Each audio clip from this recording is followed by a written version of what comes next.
Hello everyone, my name is Seton and we're at the Maitland Regional Art Gallery as part of the Safe Space show, which is a touring sculpture show.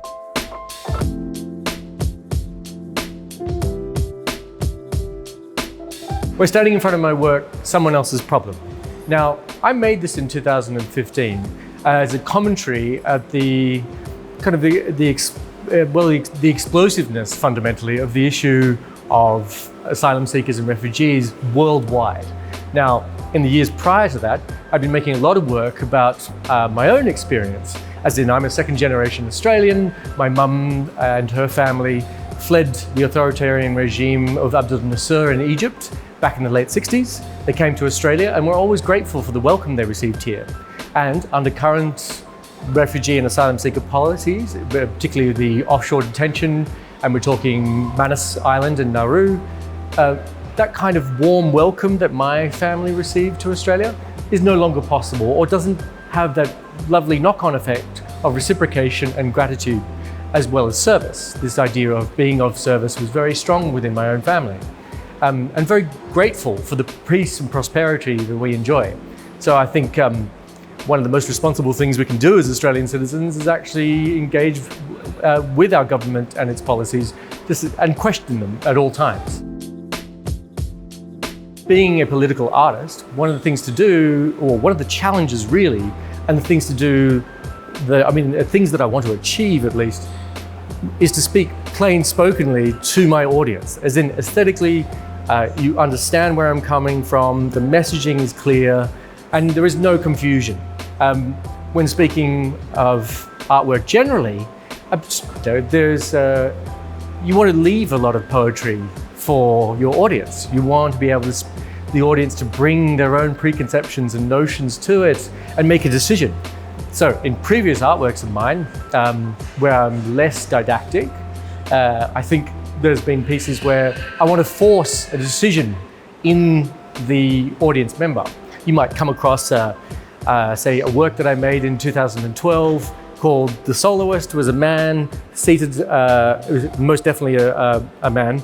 It was actually my own body, carved in a hoodie, seated on the floor, cross-legged, and the face was hollowed out. And then there was no identifiers as to the identity of the individual. However, you'd get a number of responses. People would either have positive connotations for the hoodie, maybe something more like Buddhist monks, meditation, that sort of thing, a peacefulness and a quietude. And then there's the negative connotations of the hoodie, whether it be, I think when in 2012, not long after that, after making that piece, there was the London riots, where there was a lot of hooded kids hiding from cameras and things, rioting throughout London, and people had that sort of more malevolent connotation. And depending on a predisposition, your own personal history, you might have seen it as one or the other. Whereas in the political work, I want to be very plain spoken. I'm speaking from my own privileged position as an Australian citizen. I'm very aware of the tenuous nature of that privilege, and to be critical of my own privilege as well. And I feel like that's where the more successful work comes from, that is political in that way. If we might continue around, I might actually show you some other works upstairs.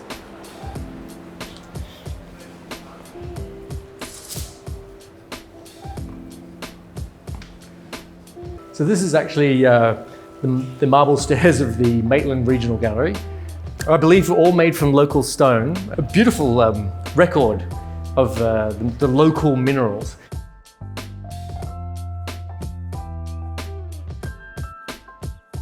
One of the reasons I actually love marble is not only is there this rich history going back to European figurative tradition that we all know of, and it's sort of a link to storytelling from my own heritage, but the fact that it's actually beautiful material from the earth, given to us by Mother Nature, basically. Marble, in the scheme of things, is really benign. We use quite a lot of marble in my studio. The dust goes to painters to use as a good paint ground. A lot of the rubble goes to different sculptors for casting. So we waste nothing in the process, and it is entirely non-toxic. so much so that I can use the dust as fertilizer on my own garden. And that's a good feeling in this modern day and age where we need to be very mindful of everything that we use. My own beginnings with marble started at Wombian Caves, where I grew up. There was actually a marble quarry there that ran for 100 years. It had a beautiful, soft, softer marble, which came in a variety of sort of gentle linen colors, right through to a kind of hard rust red, right through to a kind of blue-gray. I started to carve down there when I was 8 or 9 years old with my dad's wood chisels until he had enough of it and gave me my first set of stone chisels.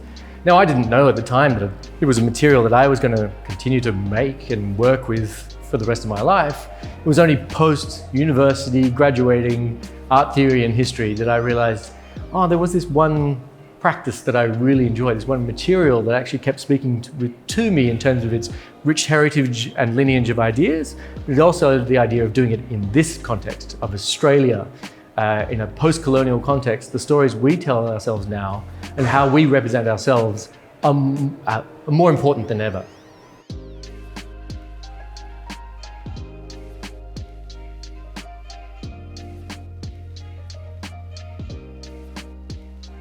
This is the collection of two collectors, and they've been so kind to me over the years. And they're over, the career of an artist, you evolve, you change, you make work.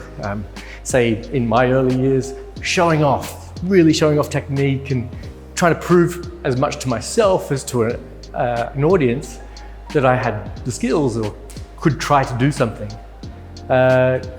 And so it's lovely when you have the loyalty of collectors who believe in you, believe in your voice. And it's much underestimated just how important that relationship can be over time.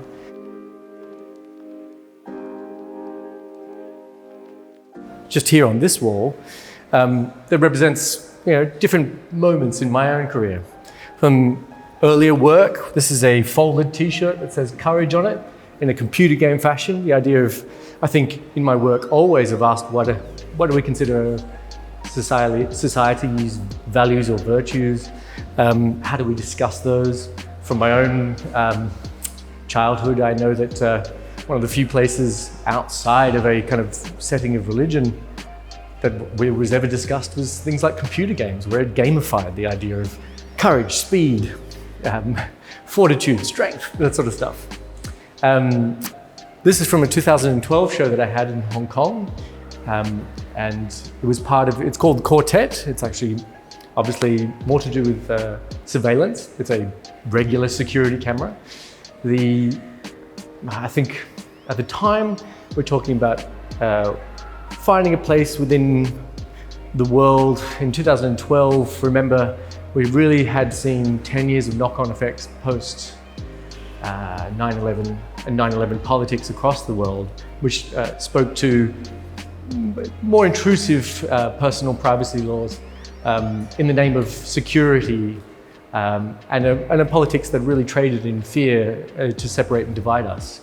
And I think I'd been talking about that since maybe 2006 when I first did a man in a sleeping bag. It was a work that, again, I always use my own body as a reference point. It's easier and more authentic to talk about my own body and use it generically as a kind of stand-in for an every person. It's often easier to do it that way. Anyway, this particular piece, I would put it in a sculpture show outside a very expensive Philip Stark mansion in Werribee in Melbourne, outside of Melbourne. And again, if we want to talk about that litmus test of my audience's disposition, we would have I think the concierge was actually the one to tell me this story, came running over and said, "Oh, look, I really just want to thank you for the sculpture of the man in the sleeping bag out on the lawn." And I said, "Oh yeah, well, thank you, that's very nice." And he's like, No, it's really interesting to get an indication. Depending on, who comes up to us, some of our guests are like, "Oh, what are you going to do about that poor man sleeping on the lawn?" And we'd know that they were a good person. If they rushed up and said, "Get rid of that guy," sleeping on the lawn, we knew it was not someone we wanted. But the idea that you could push people to almost reveal themselves in art has always been a surprise to me, but there's this kind of different feedback you get from any one artwork can vary wildly. It's actually one of the reasons I love art. Now, one of the pieces that I did make here is art. It was actually a commission by the collectors here. I was making a large text-based work, and I think I had made a marble, as in the words, the letters M-A-R-B-L-E. And you can rearrange it and you have a ramble, or yeah. It was a lot of fun to be able to exchange it. Text can be a really powerful thing. Obviously, it's better for, say, my more political work, where I want to be explicit and specific. And also, I come from an art theory history background, and I love writing. I love text. The nuance and poetry of text just works so well with sculpture sometimes. And so I've been known to inlay writing into objects, such as one of my first works that I ever got known for was a marble couch. We put it at Sculpture by the Sea, Bondi, out on the point there. And it was just a good large two-seater marble couch, and it said, "This is no time to sit around, get up and enjoy the day." And people go, "Oh." They weren't sure whether they could throw themselves on the hard marble surface, maybe not knowing that it is, because it was carved with all the leather detail, and the series of commands between audience, object, and artist, and prompts, I would say, not commands, is something that is really interesting to me. Like something that has always been something like, well, large influence would have been someone like Liam Gillick, the English artist, who loves to play with the idea of the note, like all the tropes in theatre of art, and the idea of guiding your audience to a very specific conclusion or a conclusion of their own choosing. We've got a couple of other pieces here which may not come up on camera, but time is on my side, and I just need a little more time. I used to write myself a lot of notes because I carve within a closed room with an extraction and lots of light, and the dust would gather on all the glass. And I would write myself little notes when I had an idea while I was working, because one of the great things about having a studio practice is that you have lots of time to think. I am not only proving to myself an idea in form, in practical form, in my hands, and fixing that idea down in a way that you don't if you're just in your own head, or even simply sketching and writing don't satisfy sometimes. And then while I'm making, there's a lot of labor and process, and plenty of time for the head to go whirl around and think of new ideas, and often go over and make little notes. And I've recorded all of those notes in the dust of the glass. And so these series have actually made, that's not paper you're seeing there, that's actually marble dust within another layer of marble dust, captured and then written in reverse on the front of the glass here, and then framed. So it's all fixed down. Yeah, it's just a small insight into my practice and how I work.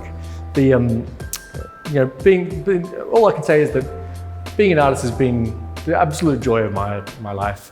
It's a lot of hard work, but it's also very satisfying. Anyone that actually ever wants to become an artist who's watching this, I would say that there's a huge community out there of people who are like-minded, who are ready to support you, and you need to, it's not just this, don't see yourself as this hidden away creator in a garret somewhere. You're part of a community, and that is also really vital to the ongoing conversations of what art is and what it looks like and what is of value, but also to be challenged by your peers is one of the greatest things that can ever happen. Anyway, all by this way of saying thank you very much.